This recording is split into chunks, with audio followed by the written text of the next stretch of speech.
Avez-vous déjà sérieusement réfléchi à cette question? Pourquoi vivons-nous réellement dans cette vie? Alexandre le Grand, roi du royaume de Macédoine dans la Grèce antique, était admiré par le monde entier.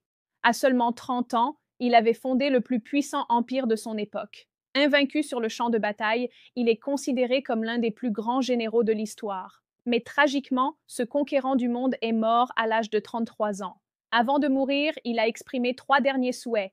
1. Il a demandé à ses médecins de porter son cercueil, montrant ainsi que même les meilleurs médecins ne peuvent sauver la vie. 2. Il a demandé que de l'or et des richesses soient répandus sur le chemin de son retour pour signifier que la richesse ne confère aucune véritable valeur à la vie. 3. Il a demandé à poser ses mains à l'extérieur du cercueil pour montrer qu'il est arrivé les mains vides et repartira les mains vides. Les dernières paroles d'Alexandre méritent réflexion.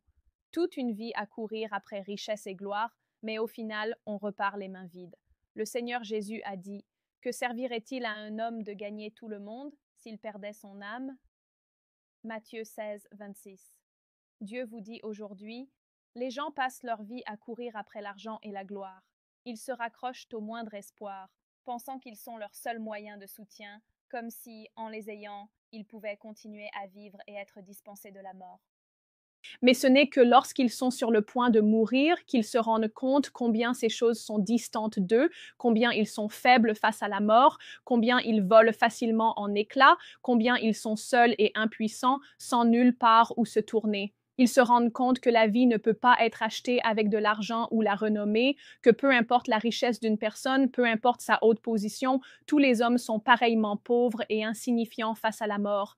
Ils se rendent compte que l'argent ne peut pas acheter la vie, que la renommée ne peut abolir la mort, que ni l'argent ni la renommée ne peuvent prolonger la vie d'une personne d'une seule minute, d'une seule seconde.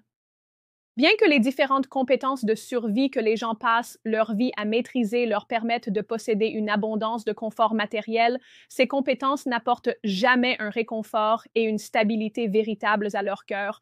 Au contraire, elles font que les gens perdent constamment leur chemin, qu'ils ont du mal à se contrôler et manquent une occasion après l'autre d'appréhender le sens de la vie, et ces compétences de survie engendrent chez les gens des inquiétudes cachées quant à la façon de faire correctement face à la mort. La vie des gens se trouve ruinée de cette manière. Les amis, souffrez-vous à cause de votre quête d'argent et de gloire? Voulez-vous vous libérer de cette douleur pour vivre avec légèreté et liberté? Souhaitez-vous donner un vrai sens et une réelle valeur à votre vie sans repartir avec des regrets comme Alexandre le Grand? Si aujourd'hui Dieu vous fait voir cette publication, c'est parce qu'il veut vous offrir une vie heureuse.